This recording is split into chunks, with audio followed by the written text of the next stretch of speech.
tolera guía oral, le ponemos una vía, medicamentos generales. Pasado las 6 horas, el paciente no tuvo ningún síntoma, mejoría de los síntomas, alta con protocolo TCE. Si el paciente persiste sus síntomas, no se puede ir a la casa, ni por más que coma, ni por más que se vaya al baño, hizo pipí, se queda. Persiste la cefalea, persiste el vértigo, se queda internado por 24 horas. Si la tomografía hay una imagen patológica, una contusión, una HCA, un hematoma epidural, un hematoma subdural, el paciente sí o sí se tiene que quedar internado. No pueden mandarle de alta, ¿sí? Y tienen que solicitar una evaluación por neurocirugía para ver cuál va a ser el tratamiento específico que vamos a hacer. Entonces, trauma craneoencefálico leve en urgencias es lo que acabamos de hablar. Paciente tiene que tener su tomografía, tenemos que determinar cuál es la lesión. No hay lesión en la tomografía, persisten los síntomas, se queda internado. No tiene más síntomas, mejoría del síntoma, a la casa con signos de alarma. Para el trauma craneoencefálico moderado, el paciente moderado y grave se tiene que quedar. No hay observación por ahí, no. Se queda internado o sí. Porque este es un paciente que dijimos que tiene ya 12, 10, 11 de escala de Glasgow. Ya no tiene la posibilidad de mantener permeable la vía aérea y también ya no tiene la capacidad de deglución. Entonces podemos tener riesgo de broncoaspiración. Trauma craneoencefálico moderado, realizar tomografía, vigilancia estrecha durante 6 horas. ¿Qué quiere decir eso? Voy a colocar en mi indicación médica, control de signos vitales cada 1 hora por 6 horas. Control de Glasgow cada 1 hora por 6 horas. Pasadas esas 6 horas, no hubo deterioro del estado de conciencia o disminución de la escala de Glasgow, no hubo alteración en la hemodinámica del paciente, ahí ya puedo empezar a espaciar y ya hago control de signos vitales cada 6 horas y control de Glasgow cada 6 horas. Vemos qué pasa con la tomografía. Si hay lesiones, se queda internado. Si no hay lesiones en la tomografía y mi paciente está con un trauma craneoencefálico moderado, tenemos que pensar en una lesión axonal difusa. Difícilmente ese paciente recupere rápido, pero de por ahí si recupera rápido no es lesión axonal difusa, capaz estaba borrachito nomás y se recuperó en las 24 horas y pasadas las 24 horas. Cuando todos los hábitos fisiológicos del paciente estén normal, entonces ahí le doy alta al paciente. Ningún paciente con trauma de cráneo moderado se va de alta en menos de 12 horas. Todos cumplen 24 horas de trauma. Se repite una tomografía. No hay lesiones secundarias, hipoxia, isquemia. Y ahí recién le puedo dar de alta al paciente. De lo contrario, hospitalización y neurocirugía. Depende de la lesión que tengas. Si tenés un hematoma epidural, tomografía cada 6 horas. Si tenés un hematoma subdural, puedes hacerle tomografía cada 12 horas. 6 horas en el epidural, porque dijimos que el epidural crece más rápido y yo necesito entrar a operar más rápido. Pero siempre por eso el moderado va a tener control de signos vitales cada 1 hora y Glasgow cada 1 hora. El epidural que crece rápido, en 1 hora te baja todito la escala de Glasgow. Entró con 13 y ahora ya está con 9. A ese no le vas a repetir la tomografía, le vas a llevar directo a operarle porque ya sabes que creció ese hematoma epidural, ¿sí? Sin embargo, el subdural, como crece despacito con el tiempo, le hace una tomografía en 12 horas y su deterioro de escala de Glasgow es súper lento. Entró con 13, en 6 horas tiene 13, en 12 horas tiene 12, cuando tenía que empezar a repuntar empieza a disminuir. En 24 horas tiene 12, 11, alterna entre 12, 11, pero nunca va mejorando el paciente. Para el manejo de trauma craneoencefálico grave, entonces el paciente ya no tiene la posibilidad de mantener la vía aérea permeable ni también el reflejo deglutorio. Tratamiento para el trauma craneoencefálico grave, intubación orotraqueal, determinar cuál es la lesión y ver si necesita cirugía o no. En el caso de que es hematoma epidural, subdural, intraparenquimatoso, su contusión, el edema que tenga no sea de resorte quirúrgico, todo paciente con trauma craneoencefálico grave tiene que tener catéter de PIC, catéter de derivación, ventrículo externo, para poder hacer medición de la presión intracraneana. Porque ese es el paciente que ustedes, no va a estar lúcido el paciente como para que ustedes puedan ver que hay alteración respiratoria, porque va a estar vinculado al respirador, van a mirar su monitor, va a ser hipertensión y bradicardia, es lo único que les va a poder ayudar a pensar que tienen una hipertensión endocraniana. Pero como este paciente ya está grave, no le pueden agravar más con una hipertensión, eso es negligencia médica. Entonces, todo paciente con trauma de cráneo encefálico grave, catéter de PIC, se mide la PIC, hay apenas un pico de hipertensión endocraniana y ya nos vamos a la craniectomía descompresiva, que es la parte quirúrgica. Entonces, cráneo grave, hacemos su ABCDE, en la D determinamos que es grave, volvemos a la A, le intubamos al paciente y nos vamos a la unidad de cuidados intensivos para monitoreo neuroquirúrgico. Ver la posibilidad de entrar en neurocirugía, catéter de PIC, y en el caso de que haya hipertensión endocraniana, tenemos una terapia con hipertónicos, una terapia osmolar, que también suele ayudar a disminuir el edema y disminuir la hipertensión endocraniana, que es manitol y solución hipertónica.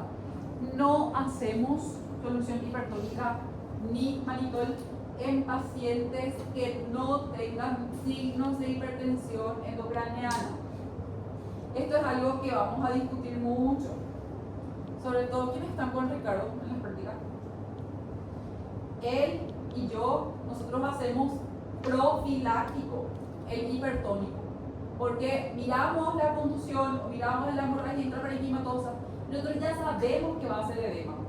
Y en nuestro centro, hasta que mi paciente llegue en Asunción para una descompresiva, mi paciente ya va a enclavar, se va a hacer una herniación.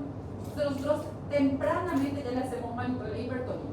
Pero si van a la clase con la doctora Zulmi, ella les va a decir que están prohibidos hacer hipertónicos y hacer manitol, ¿sí? De forma profiláctica. Solamente cuando tienen hipertensión endocraniana, ahí recién hacen, ¿sí? Entonces hay una diferencia de manejo en cuanto al algoritmo, pero se hace si es que tiene hipertensión endocraniana.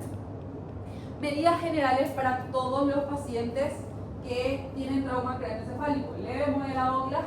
Se queda en observación 6 horas, se queda internado 24 horas, se queda internado más días. Entonces, primero que nada, el paciente tiene que estar acostado y la cabecera tiene que ser entre 30 y 45 grados. ¿Para qué? Para poder tener una buena perfusión cerebral.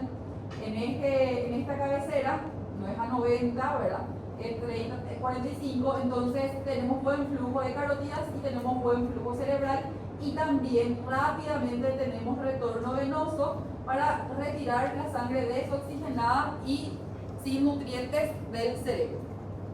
Cuidado que pacientes con salida de líquido cefalorraquídeo por nariz o por oído, se les recomienda una cabecera a 0 grados, justamente para que no haya salida y la fístula pueda cerrarse. Hay que evaluar qué es lo mejor para el paciente, su cerebro o cerrar la fístula.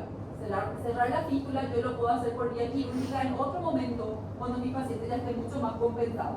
Nosotros lo que tenemos que lograr es no tener lesiones secundarias por hipoxia. Monitorización continua y constante de los signos vitales. Dentro de ellos entra glicemia, la presión arterial para buscar hipertensión con bradicardia, que van a ser nuestros signos de hipertensión endocraniana, frecuencia respiratoria para buscar nuestros signos de hipertensión endocraniana, y algo también muy importante, puede haber fiebre de origen central sin ser un foco infeccioso. Entonces la temperatura también tiene que ser evaluada. Y el paciente con fiebre de origen central que es refractario a la masa que presenta, difícilmente conseguimos bajar la temperatura del paciente. Y a cuanta más alta temperatura, desnaturalización de proteínas, y también hay neuronitas que se queman. Entonces tenemos que cuidar la temperatura del paciente. Evaluar la necesidad de sonda nasogástrica, orogástrica y sonda vesical. Todo paciente con trauma craneoencefálico moderado tienen indicación absoluta de sonda nasogástrica, orogástrica y vesical.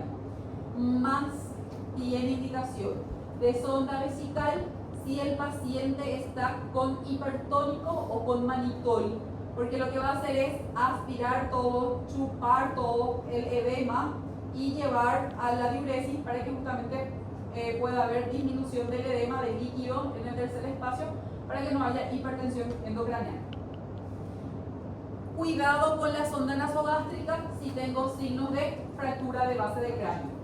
No se puede colocar sonda nasogástrica y procedemos a la sonda orogástrica.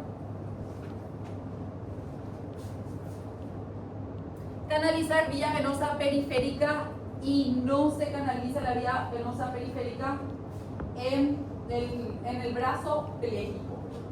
Y si mi brazo está pléjico del lado derecho y tengo una fractura de húmero del lado izquierdo, vía venosa central, vía femoral en niño, en el pie, con tal de que tenga una vía venosa central, no en el lado pléjico ni en el lado de la fractura. La hidratación siempre tiene que ser con soluciones isotónicas, suero fisiológico o Ringer lactato. Nunca, jamás, de los jamases, le hagan glucosado al paciente. Por más que, no sé si ya escucharon alguna vez algún neurocirujano decir, hagan medidas de cerebro agudo. ¿Qué es medidas de cerebro agudo? Cuidar el cerebro para que no tenga lesiones secundarias. ¿Cuáles son esas? Darle líquido porque el cerebro necesita agua para vivir, darle azúcar para que tiene que vivir con azúcar y oxígeno. Entonces, ¿qué es lo que malinterpretan? Darle azúcar, le dan suero glucosado. No, azúcar me refiero a comida. Deje de comer al paciente por alguna vía. Si ustedes le hacen suero glucosado, aumenta el edema alrededor de la lesión. Entonces le pueden provocar al paciente una hipertensión endocraneana. Favorece al edema cerebral si es que llegaran a ser glucosado. En niños es una excepción porque en niños se suele hacer hidratación con glucosado. Oxigenoterapia suplementaria. Mi paciente satura 94%, no importa. Ponele una cánula a 1 litro que un poquito de oxígeno no le hace mal a nadie, excepto al recién nacido que le puede dar ceguera. Pero al adulto no importa. Estoy en el privado. ¿Y qué pague si se fue al privado? Para eso se fue. Ahora no tiene más plata, bueno, se va al público. En el público es gratis el oxígeno, pero se le pone oxígeno por lo menos unas 24 horas. Después de eso, cuando ya voy a evaluar su alta o su mejoría clínica, ahí voy haciendo el destete de oxígeno. Pero evitamos la hipoxia y evitamos las lesiones secundarias por isquemia. Mantener siempre una presión arterial media entre 90 a 100 de PAM para que yo pueda tener buena perfusión cerebral. Si ustedes tienen PAM 90 a 110 y una buena presión intracraneana, buena PIC, van a tener una buena, ¿qué van a tener? Que la PAM a PIC. Presión de perfusión cerebral va a haber suficiente oxígeno para todo el cerebro, no va a faltar nada, no vamos a tener ninguna lesiones secundarias. Evitar alteraciones metabólicas, todos los pacientes con trauma de cráneo, porque hay edema, pérdida, secuestro de líquido del tercer espacio, también hacen alteraciones hidroelectrolíticas. ¿Qué quiere decir eso? Que todo paciente con trauma de cráneo tiene que tener gasometría arterial y electrolitos de control, hacer las reposiciones hídricas correspondientes. También evitar la hipo y la hiperglicemia que se asocia a peor pronóstico. Habíamos hablado en la clase pasada que hay unas lesiones que en ciertas áreas del cerebro producen convulsiones.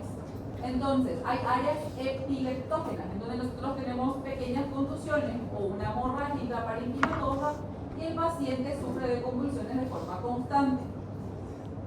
Las nuevas guías de trauma de cráneo también dicen que ya no se hace profilaxis anticonvulsiva.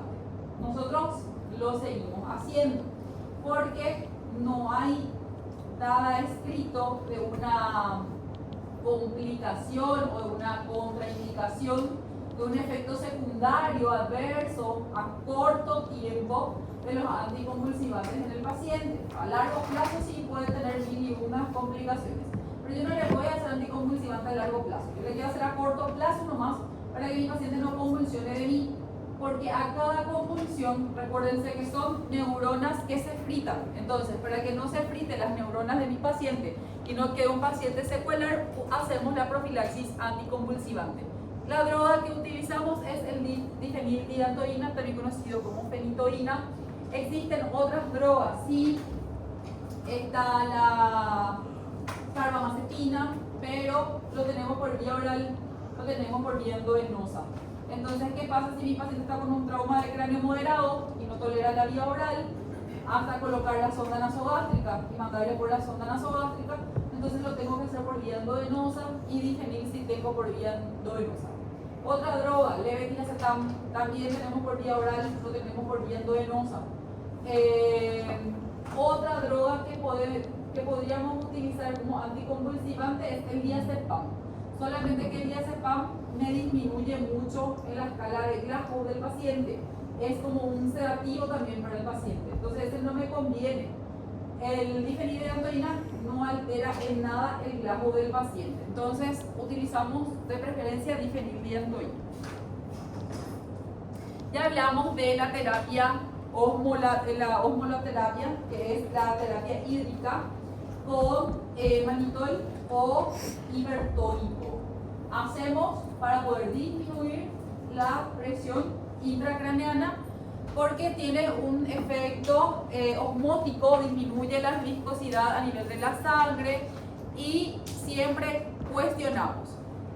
¿Usamos manitol o usamos solución hipertónica? Y lo que hoy en día se hace es solución hipertónica. Pero como no tenemos, hay que comprar y para salvar el cerebro del paciente hacemos manitol. Y solamente hacemos, vuelvo a repetir, cuando tenemos signos de hipertensión endocraneana. ¿Cuáles eran los signos de hipertensión endocraneana? Bradicardia, hipertensión arterial, alteración respiratoria y en pupila y en papila, midriasis pupilar y papila edematosa. Entonces, a modo de cultura general, ¿cuáles son los tratamientos neuroquirúrgicos? No lo vamos a hacer nosotros a no ser que seamos especialistas, pero necesitamos saber para poder prever en todo caso cuál es el centro de complejidad a quien yo voy a hacer el traslado de mi paciente. Primero tenemos el catéter ventrículo peritoneal externo, que es justamente una pequeña abertura al nivel del frontal. Viene el catéter con una guía metálica, se introduce el catéter como la vía venosa central hasta el ventrículo, se retira la guía metálica y el catéter queda y sale líquido cefalorraquídeo por él. Eso es comunicado a una regla que mide constantemente la presión intracraneal. Para que yo tenga un paciente que voy a medir presión intracraneal, ya les dije, ese paciente tiene que estar grave, ¿sí? Trauma craneoencefálico grave. No voy a ver pacientes en la sala con catéter de PIC. Bueno, puedo ver, pero cuando ya salió de su fase aguda y nada más todavía no se retiró el catéter de PIC por alguna seguridad o porque el neuro todavía no pudo ir a retirar. Recuérdense que esto debe de ser cuidado igualito que una vía venosa central. Curación cada día, cada 48 horas, porque eso me puede dar una encefalitis, me puede dar una meningitis y es una puerta de entrada. También se tiene que retirar lo más rápido posible. Pero como la mayoría de los pacientes con trauma de cráneo, hoy en día ya tenemos el trauma de cráneo abierto, una fractura expuesta, entonces vemos pacientes con meningitis y con encefalitis. Y este catéter también me sirve para mandar antibiótico intratecal para poder hacer el tratamiento para la meningitis y la encefalitis. Entonces van a haber pacientes con catéter fuera de la unidad de cuidados intensivos. Luego tenemos el hematoma epidural. Como dijimos, está por debajo del hueso, y por arriba de la dura madre. Entonces es un procedimiento que yo retiro el hueso, una craneotomía, pero luego de solucionar, de retirar el coágulo, de parar el sangrado, yo coloco nuevamente el hueso. El hueso no se sutura ni nada, pero le vuelvo a colocar al paciente y vuelvo a cerrar la piel. Como no invadí la dura madre, entonces tengo que hacer un tratamiento antibiótico profiláctico, pero de bajo efecto. Con una cefazolina ya es más que suficiente. Sin embargo, no ocurre eso con el hematoma subdural, que tengo que hacer una craniectomía descompresiva. Tengo que quitar el hueso del paciente y le tengo que dejar sin hueso al paciente. Porque el cerebro, dijimos que hay edema, necesita expandirse, por eso hay una hipertensión endocraniana. Entonces quito el hueso para que el cerebro pueda crecer, pueda expandirse. Cuando termina el proceso agudo, otra vez el cerebro ocupa su lugar normal y en contados meses, 6 meses aproximadamente, se puede hacer otra vez una reconstrucción de la calota y colocarle la falla ósea, lo que le falta. Hoy en día ya hay nuevos materiales en impresión 3D que se pueden medir y se pueden realizar para cada paciente. Anteriormente eran hechos de los metales, al igual que las placas traumatológicas de titanio, pero hoy en día ya son más acrílicas y con una buena aceptación por la parte del paciente, ya que es un cuerpo extraño, no es un hueso. No se puede hacer implantación ósea. El hueso que le quitamos al paciente pasó las 2-3 horas fuera del cuerpo del paciente y hueso que ya no vive, ¿sí? El hueso del paciente del hematoma epidural nosotros quitamos, le dejamos sumergido en suero fisiológico, lo tapamos para que no se contamine. La cirugía es rápida, un poquito, 2-3 horas, drenamos todo y volvemos a implantar el hueso. Entonces, por ahora vamos a ver muchos pacientes, o al menos yo suelo ver muchos pacientes que tienen la cabeza como hundida, ¿sí? Entonces, son pacientes que no tienen calota. Inclusive ya llegué a ver pacientes pelotudos que faltándole teniendo una falla ósea, se fueron y se accidentaron otra vez en su mundo. No tengo idea, porque no he visto. En mi residencia corría de las neurocirugías porque son cirugías de 6-8 horas y no me quería quedar parada mucho tiempo. Entonces, no sé cómo se puede. Sí, pero pues averiguar y traernos para la próxima clase. Pero generalmente no hay una implantación, no es que hay una sutura. Es nada más colocar en el defecto para poder darle una protección al cerebro. Bien. Cerras el hueso, le pones la glea, que es el musculito, y ya está. Suturas eso que le protege y fin. Es lo poco que sé. Entonces, reparación del hematoma subdural es con craniectomía descompresiva. Cirugías faciales que tuvieron también repercusión a nivel del cráneo, van a reconocer súper bien la cirugía de la craniectomía descompresiva porque es amplia, ¿sí? En este caso, inicia a nivel temporal, va en todos sus parietales y termina del otro lado, ¿sí? Tiene una gran cicatriz. Es un paciente que su herida también se quiere infectar mucho y sobre todo porque no tiene sostén óseo. Entonces, pacientes con cobertura antibióticos de amplio espectro. Víctor, despertame un poco, compañera. Doctora, anda a tu casa a dormir. No, sí, anda, salí. Porque acá no es lugar para que esté durmiendo. ¿Preguntas?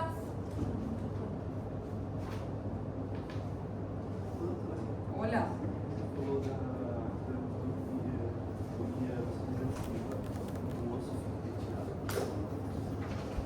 ¿Se quita el hueso? ¿Y no se pone más mejor? Se recupera todo el paciente, se cura el paciente, sale la terapia intensiva. Generalmente pacientes con trauma de cráneo. Difícilmente tengas un paciente con un trauma de cráneo grave que salga de la terapia con CASCO 15 de 15. Ese ya es, Dios le quiso mucho. Siempre se quedan con alguna secuela. Salen con un CASCO 13, 12, que con el tiempo, con fisioterapia, recuperan todo.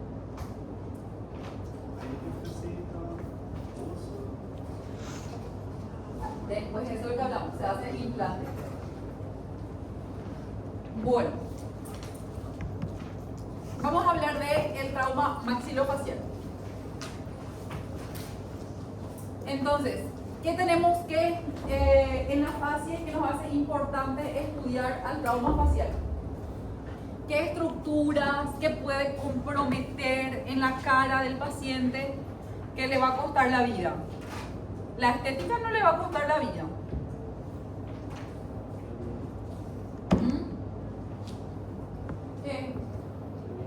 Vía aérea. Después, una infección. Recuérdense el triángulo letal: cara, cabeza, o sea, cuello, cara, cabeza. Después, una hemorragia, porque el cuero cabelludo sobre todo sangra la vida del paciente, ¿sí? Es muy vascularizado. Y el frontal también es parte de la cara. Después, ¿el paciente va a poder vivir si no come? No. Entonces también toda la parte de la orofaringe. Entonces, cuando hablamos de trauma facial, nos enfocamos primero en la respiración, en la vía aérea, y que eso generalmente nos va a llevar a compromisos o lesiones secundarias de otros órganos, tórax, cuello y ni que decir lesión secundaria a nivel en cráneo. Luego también tenemos la masticación, porque en la cara tenemos muchos músculos y los músculos sangran la vida. Recuerden ustedes que hoy en el trauma nosotros tenemos X, A, B, C, D, E. Antes inclusive de la respiración va a ir la hemorragia, porque si no tengo hemoglobina, no tengo oxígeno y todos los órganos del resto entran en la tetrada mortal del trauma. Y ya les dijo ya el doctor Chapato, ¿verdad? El diamante letal del trauma, ¿qué es? Acidosis, coagulopatía, hipocalcemia. ¿El primero cuál le faltó? ¿Ah? Ya dijeron. Sí, el primero, empiezan de orden. ¿Qué le lleva a la acidosis? Hipotensión, ¿sí? Si no hay sangre, hemorragia. Acidosis por falta de líquido. Acidosis, hipotensión, acidosis lleva a la hipocoagulabilidad o a la SIC, ovulación intravascular diseminada. Le pusieron para la hipotensión y para la acidosis, le pasaron sangre.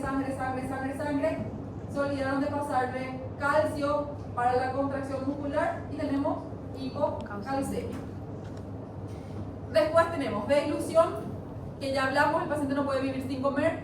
Visión, el paciente sí puede vivir sin ver, pero lo ideal es que para que tenga una vida normal pueda ver. Y por último, y lo menos importante, la estética de la cara, pero recuérdense que también hace parte del día a día, ¿verdad? O sea, es nuestra presentación, nuestra carita bonita. Bueno, entonces, vamos a hablar de tejido blando, tejido visceral y componentes óseos. Siempre hablamos del X, A, B, C, D, E. Si nosotros tenemos un trauma facial con una hemorragia exsanguinante, nos vamos a primero a parar la hemorragia. Ya hablamos, ¿cómo paramos la hemorragia? En cara. No me digas que en cara van a poner un torniquete porque no existe el torniquete de cara. ¿Qué van a hacer? El primero que les dije en la primera clase. Compresión digital, donde sangre le van a poner el dedo. Cuidado si el paciente está lúcido, porque uno le va a doler cuando ustedes aprieten, y dos, no metan su dedo en la boca del paciente porque les va a morder y les va a quitar su dedo, ¿sí? Consiguieron, no se pueden quedar ahí ustedes presionando por el resto de la vía, van a pedir una cajita con instrumentales, buscar una hemostática y con una hemostática hacer las compresiones y hacer las ligaduras correspondientes, ¿sí? y parar la hemorragia. Si la hemorragia viene por nariz o viene por boca, entonces vamos a ver que necesitamos permeabilizar esa vía aérea y ya pasamos a la A. Permeabilizar la vía aérea con intubación orotraqueal. Si la fractura del macizo facial es muy grave, si va a ser una vía aérea difícil, entonces alguien en la cabeza con la intubación orotraqueal, el cirujano del lado derecho con el campo en el cuello para hacer la vía aérea quirúrgica. Columna cervical. Por más que el paciente tenga un trauma facial, les prometo que el collar cervical es muy importante porque sujeta, inclusive si hay fracturas de mandíbula o de maxilar inferior, presiona y con eso ayuda a parar el sangrado. No pueden nunca quitarle el collar cervical al paciente hasta pasar y tener tiempo de evaluar la columna cervical. ¿Y qué pasa si en la A ustedes le intuban al paciente? Ya no pueden evaluar la columna, porque el paciente ya no les va a decir me duele, no me duele, porque está intubado. Se queda con el collar, se va a tomografía y con la tomografía deciden si le van a retirar o no el collar cervical al paciente. Entonces, en la A lo que nosotros hacemos es priorizar la vía aérea, el control de las hemorragias en presencia de anatomía facial alterada. ¿Qué vamos a buscar? Que me van a decir que mi anatomía facial está alterada. Edema, asimetría, un lado que esté más tumefacto que el otro, presencia de heridas, escoriaciones, hematoma, sangrado por fosas nasales, el paciente escupe sangre, residuos extraños. En esta primera imagen, por ejemplo, era un paciente que tenía incrustado, inclusive a nivel de la lesión de la cara, la chaperilla de la moto. Entonces, cuerpo extraño, ¿sí? Que hay que hacer justamente el retiro y el tratamiento del mismo. Entonces, edema, residuos extraños. ¿Qué más vemos aparte de la chaperilla de la moto en la cara? Pasto, ¿sí? Tragó, comió pasto, tiene pasto en su nariz, tiene pasto en la herida. Descartar lesiones de orofaringe, vía aérea y lesiones neurológicas. Generalmente lo que nos hace pensar en lesiones de vía aérea, enfisema subcutáneo. Le palpo al paciente y el paciente crepita. Se hincha su ojo también y después ya va al cuello y sobre todo a los miembros. Y puede haber también por el edema, por la asimetría, por la hemorragia, por el hematoma, compresión extrínseca. Tenemos que cuidar mucho porque pareciera que el paciente está bien, pero en algún momento esto puede comprimir la vía aérea, puede comprimir la laringe, la tráquea con una compresión y vamos a tener la vía aérea alterada. Entonces, ¿cómo yo puedo hacer la evaluación de la vía aérea? No hacemos laringoscopía indirecta oral ni laringoscopía nasal. Paciente con asimetría facial, paciente con sangrado, paciente que crepita en cara, ustedes le palpan y ya hay fracturas óseas, va a comprometer la vía aérea. Ya hacemos directo el tratamiento que es la intubación orotraqueal. Si necesitamos un tiempo para prepararnos para hacer esta intubación, entonces lo que hacemos es, si tiene un cuerpo extraño, aspiramos, retiramos el cuerpo extraño de la vía aérea, nunca con la mano, siempre con una pinza para que no les quite el dedo el paciente. Procedemos al taponamiento nasal si queremos darle una oportunidad al paciente cuando tiene una hemorragia. Vamos a ver enseguida los tipos de taponamiento que tenemos. Y luego tenemos la tracción mandibular que les con collar cervical que les puede también ayudar a ver mejor flujo de vía aérea. Si con eso hay flujo de oxígeno, el paciente mejora su saturación, mejora su color, entonces no es necesario pasar a la intubación orotraqueal. Si a pesar de la tracción mandibular, de los taponamientos, de la aspiración continua, y el paciente sigue desaturando, hipotenso, taquicárdico, taquipneico, si hay signos de insuficiencia respiratoria, intubación orotraqueal. Mi intubación va a ser difícil porque no mueve la mandíbula, no puedo abrir la mandíbula, está todo fracturado, hay mucha sangre, tengo miedo, entonces le llamo a aquel que sabe intubar. Pero hoy día el ATLS dice que hay que probar intubar por más que la vía aérea sea difícil.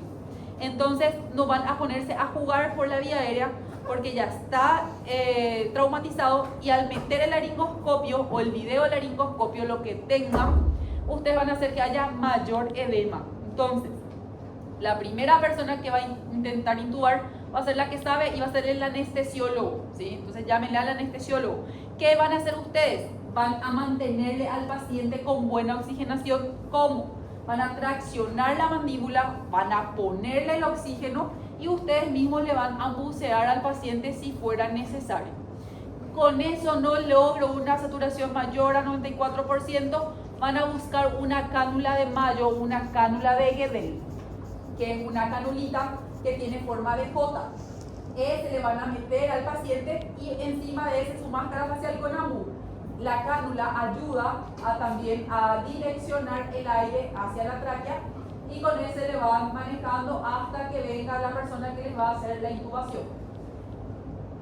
De todos esos, si están en el Albert Einstein, puede ser que tengan también una máscara laringea, que es el boom de hoy en día de las vías aéreas difíciles.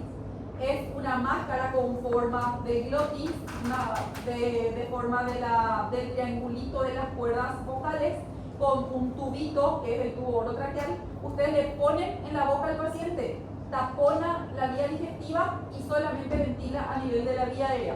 Ustedes no necesitan saber intubar, solamente agarrar, meter en la boca al paciente y abucear al paciente hasta que venga la persona que le va a intubar. Se hizo la prueba de intubar, no se logró. Al lado ya tenía que estar el cirujano que va a pasar a la vía aérea quirúrgica. Hola. Entonces, tenemos tipos de taponamiento nasal en el caso de que yo desee darle una oportunidad al paciente. Tenemos el taponamiento nasal anterior, que es muy fácil de hacer. Van a agarrar de sus mochilas o de sus carteras un preservativo, van a abrir el preservativo y van a colocar una gasa girada en una hemostática dentro del preservativo. Entonces, van a poner la gasa en el preservativo, van a agarrar la hemostática y van a girar. Van a hacer bien estiradito, bien finito. Con la hemostática van a agarrar y van a poner en la nariz del paciente y van a soltar la hemostática curva y retirar la hemostática. Automáticamente la compresa o la gasa que colocaron adentro va a crecer, se va a expandir. Ustedes pusieron achicharradito, ¿sí? Hicieron un choricito en la gasa con el preservativo y eso se va a expandir y va a hacer compresión superior e inferior y con eso para el sangrado. Doctora, ya he visto que se hizo colocar la gasa pero sin preservativo. Fuerza para el que va a retirar esa gasa, porque se seca y a la hora de estirar sale el tapón plaquetario que hicieron, el trombito, el coagulito, y empieza el sangrado activo de nuevo. Entonces, por eso se utiliza el preservativo. Pero hacen con ¿cómo se llama? Vaselina. Bueno, pasa las 24 horas y la vaselina se seca. Entonces no queda siempre lubrificado. Entonces difícil es retirar si no le hacen de la forma correcta. Ya he visto que se hizo la compresa o la gasa sin preservativo, pero con adrenalina. Ayuda muchísimo. Hace vasoconstricción de adrenalina para el sangrado. Otra vez, doble Padre Nuestro a la hora de retirar la gasa de la nariz del paciente. Entonces, por todo eso, 1000 veces más ponerle el preservativo que haga su compresión y con eso tiene que parar el sangrado. Hice mi taponamiento nasal anterior, mi paciente sigue escupiendo sangre. Ya no puede respirar porque tiene su taponamiento nasal bilateral, porque decidieron hacer bilateral y todavía respira y en la siguiente respiración echa sangre. Respira y echa sangre. Ese paciente no tiene la vía aérea permeable. Entonces tenemos que irnos a un taponamiento nasal posterior porque quiere decir que está más atrás la zona de sangrado. Entonces, ¿qué vamos a hacer? Vamos a retirar nuestro taponamiento nasal anterior. Vamos a introducir una sonda Foley hasta la boca. Le díganle al paciente, y tienen que ver ustedes en la úvula la sonda vesical, la sonda Foley. ¿Qué tamaño? 16, 18, el que tenga. No tengo 12, ponele 12, llega, no hay problema. Insuflan el balón de aire y traccionan. Si el paciente, primero pueden hacer por el lado por donde ven que está sangrando en la nariz. Sí, y traccionan. Si el paciente continúa escupiendo sangre, quiere decir que es del otro lado. Proceden al otro lado. ¿Sí? Colocan la sonda, insuflan, traccionan. Los dos balones van a hacer que ya no pase sangre a la boca. Entonces el paciente tiene que dejar de escupir sangre. El paciente con el balón bilateral sigue escupiendo sangre, no hay de otra. Intubación orotraqueal y llamarle al maxilofacial, hacer un estudio que es la angioembolización, ver dónde sangra y angioembolizar las arterias más pequeñas que están causando el sangrado. Entonces, para dicho y hecho, intubación, porque el paciente no se va a poder quedando con su taponamiento nasal bilateral, y después del taponamiento nasal posterior bilateral, sí o sí tienen que hacer el anterior. Entonces, los dos tienen que tener el paciente. Se intuba porque no va a poder respirar el paciente. Entonces queda de esta manera. La sonda tiene que estar estirada, no tiene que estar colgante así, flojito, bien estiradito en la frente del paciente. Cuando ustedes hacen esto, se levanta el ala de la nariz y consiguen meter su taponamiento nasal anterior. Se tiene que ver la gasita aquí por delante, ¿sí? Entonces totalmente obstruido las vías aéreas. Vía aérea difícil. Todo paciente con trauma severo que ustedes saben que va a ser difícil intubar, ya dijimos, llamarle al que sabe intubar, no se puede perder tiempo. El paciente se ahoga, el paciente desatura rápidamente y es peor para ustedes. Y siempre tiene que estar al lado el cirujano, ¿sí? Y si es el cirujano que va a intubar, llámenle a otro cirujano que esté ahí con el campo hecho en el cuello, con el bisturí en la mano y con la cánula o con el tubo orotraqueal para poder hacer la crico. Esto se llama doble configuración, preparar de forma simultánea la vía aérea, la intubación con la vía aérea quirúrgica. Si falla la intubación, entonces pasan a la vía aérea quirúrgica. Bueno, luego vamos a hablar de tejido blando. Cuero cabelludo. ¿Qué tenemos que saber del cuero cabelludo? Sangra la vida. Y van a encontrar de todo en el cuero cabelludo del paciente. Ya dijimos, tierra, arena, pasto. Inclusive una vez, hace poquito, sí, octubre por ahí, era que hubo un paciente con una herida en estal súper grande, que venía desde la nariz y todo el frontal y se iba así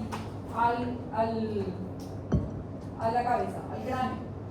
Le hicieron un lavadito, le suturaron, le dejaron internado porque cuero cabelludo, vuelvo a repetir, sangra la vida, le anemiza al paciente. Es impresionante cómo no da para coagular las arterias porque son muy chiquititas. No da para ligar, hay que hacer puntos hemostáticos muchas veces, no para fácilmente. Entonces, 1 o 2 horas que el paciente sangró, ya lleva una hemoglobina de 8 aproximadamente. Entonces no se puede ir a la casa. Se tiene que quedar en observación, ver que todo el sangrado paró, de que no haya cambios en los órganos por esa hipotensión, por esa pérdida hemática, sobre todo lesión renal. Y entonces se quedan internados. Este paciente justo durante las 24 horas de internación, cuando se fueron para evaluarle alta, empieza a hacer fiebre. 38, 39, fiebre alta. Qué raro, ¿verdad? La herida, todo bien, reciente, la sutura. Bueno, vamos a la tomografía que muy inteligentemente le hicieron después de la sutura. Eso tampoco no se hace. Primero se hace la tomografía, se vea que no sea una fractura expuesta, que tenga que entrar a quirófano o un toilet y después se sutura. Bueno, no había fractura expuesta, pero en la tomografía se veía cuerpos extraños. ¿Sí? Entonces, reapertura y bajo quirófano con cialítica, con buena luz, tranquilo, por cierto que la urgencia siempre es un quilombo, empezaba a salir pasto, arena, o sea, era imposible que el paciente no haga fiebre cuando todavía tenía cuerpo extraño. Se lava, se cepilla, agarran una gasa. La gasa es muy, ¿cómo le decimos? Muy áspera, entonces agarran y utilizan como cepillo, ráspenle bien, sangra, muchísimo sangra el paciente. Y empiezan a coagular uno a uno, suturita hemostática con Vicryl, si es que no están en quirófano. Entonces, cuero cabelludo se queda internado. Estoy segura que el paciente no está anémico, 24 horas después del trauma, alta. Tengo que controlar si no tengo alteraciones faciales de la expresión por nervio facial. Párpados, ojos, sí o sí se pide evaluación por oftalmología en todo paciente, sobre todo con fractura de piso, de techo y de paredes laterales de órbita. Oído externo, nariz, labios, cuidado, porque solemos hacer anestesia o tratamiento de las heridas con anestesia, con lidocaína, con epinefrina. No se puede. En cuero cabelludo sí, porque me ayuda a la vasoconstricción, para el sangrado y mi paciente se salva. Ahora, en los extremos, nunca con epinefrina. Mejillas con epinefrina sin ningún problema, y en mejilla cuidar hacer la reconstrucción por planos. Si ustedes tienen lesión muscular, tratan de encontrar cuál es el músculo con que se afronta y afronten músculo por músculo, porque si no el paciente se queda sin la posibilidad de la masticación o se queda una masticación débil. Entonces, por eso en mejilla es muy importante la reconstrucción. En esta imagen, lo que les quería comentar es hacer la reconstrucción. Este paciente se va a quedar sin masticar desde el lado derecho, en el caso que no se pueda hacer la reconstrucción de los músculos. En la cara, en la mejilla, sin embargo, este es superficial, no hace falta, piel fin. Oreja, ven que apenas se hizo la sutura y ya se formó un gran hematoma. Probablemente esta oreja necrose. Entonces, siempre hablarle al familiar, hablarle al paciente. Oreja, nariz, puede necrosar, puede necesitar una segunda reintervención y por ende una cicatrización por segunda intención, que no es lo ideal porque se va a quedar con déficit. Hola. En el mentón podemos usar con epinefrina. Anestesia, ya dijimos, cuidado con la anestesia. Debridamiento, los bordes tienen que ser iguales, no puede haber cuerpo extraño. Si es necesario, si los bordes están acerruchados, ustedes hacen bordes unísonos para poder, lineales, para poder hacer la sutura primaria. De preferencia, siempre que puedan, cierre por planos y sutura primaria en cara. Ahí vino después de 6 horas. Le meten al quirófano, le debridan, cortan todos los bordes, le limpian, le lavan, le cepillan, lo que sea necesario, y le dan una segunda oportunidad al paciente de un cierre primario. En el resto del cuerpo, no importa que se quede con cicatriz, en la cara no, porque si la cicatriz es muy grande, puede ser una cicatriz retráctil que ya no le permite al paciente hablar ni comer. Entonces, cierre primario por planos y terapia antimicrobiana. Mordeduras, cuidado, mayor a 24 horas, no, cierre por segunda intención, ¿sí? Se va a quedar con déficit de cobertura, no va a poder masticar, no va a poder inflar la boca, no importa, ¿sí? Mordeduras sucias de perro, sobre todo, mayores a 24 horas, no se cierra. Y tiene justito 8 horas, le metes al quirófano, le lavas, le debridas y le das una segunda oportunidad al paciente. Entonces, en cara, la excepción, le dan segunda oportunidad al paciente. En tejido visceral tenemos que evaluar la glándula parótida y el globo ocular. Vemos muchísimas lesiones en globo ocular por trauma facial. Llámele al especialista, que muchas veces nosotros no vemos las lesiones de esclerótica. Si la esclerótica está perforada, nosotros podemos tener invasión de bacterias a el humor vítreo que puede causar infecciones muy graves y el paciente puede perder el globo ocular. Entonces, siempre llamarle al especialista. Y si ustedes ven que tiene una lesión de globo ocular, no hacen nada en el globo ocular. Le tapan al paciente, le bajan el párpado, le tapan y le hacen antibiótico y analgésico por vía endovenosa. Le mandan al especialista. Doctora, ¿le puedo derramar suero fisiológico porque le arde, porque le pica, porque siente arena en el ojo? No, porque cuando ustedes le pasan el suero fisiológico, ustedes tratan de barrer hacia afuera, pero no saben cómo está la herida por adentro de profundidad y también pueden barrer bacterias y cuerpos extraños para adentro. Entonces no se toca, lo hace el especialista. O sea, no es que no hacen nada, le hacen algo por vía endovenosa, pero no le hacen nada a nivel local. Tapan, traslado. El tejido visceral siempre se evalúa de forma rutinaria por tomografía craneofacial. Cuando ustedes le solicitan la tomografía de cráneo, ustedes ya evalúan el globo ocular, si el cristalino está bien implantado y si ven el nervio óptico. Y sobre todo, evalúan los huesos de la órbita.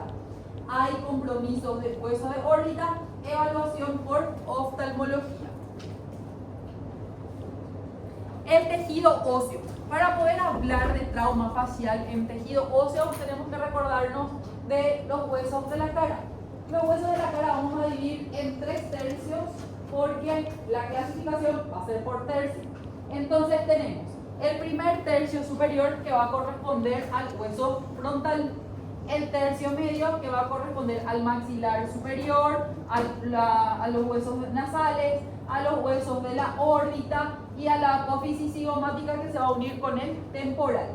Y el tercio inferior va a corresponder al maxilar inferior, que es la mandíbula. Entonces, en el tercio superior tenemos el hueso frontal, que tenemos 2 tablas, que eso lo tenían que saber por anatomía. Tenemos una tabla externa, después tenemos espacio que es seno frontal y luego tenemos una tabla interna.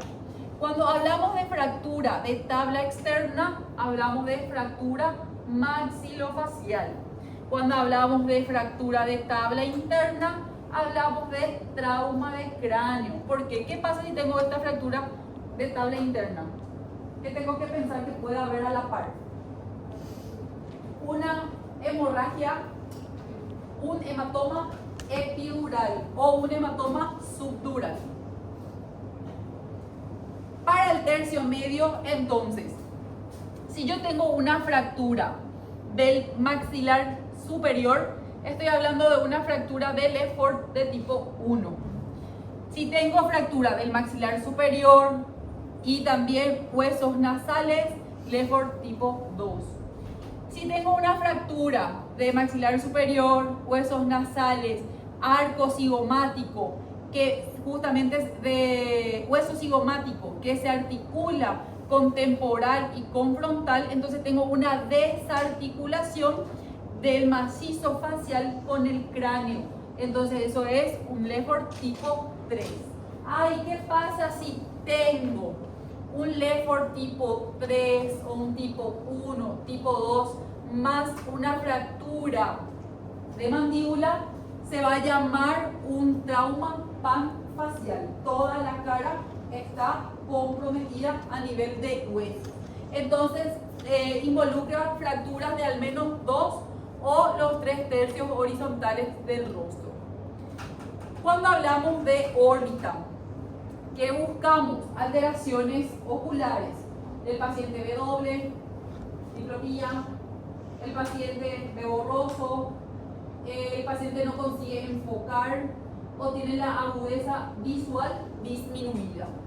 Podemos tener también inyección escleral, ver los vasos sanguíneos más eritematosos o ver completamente rojo la esclera, que es quemosis. En mandíbula vamos a tener que el paciente no pueda articular palabras, no pueda abrir, cerrar la mandíbula, maloclusión, asimetría facial, movilidad del arco a la palpación o inmovilidad del arco a la palpación, dolor y trismus. El método auxiliar de imagen gold estándar para el trauma facial es la tomografía de facial, cráneo y faz. ¿Por qué? Porque dijimos que podemos tener una fractura frontal, entonces la frontal vamos a ver en el cráneo.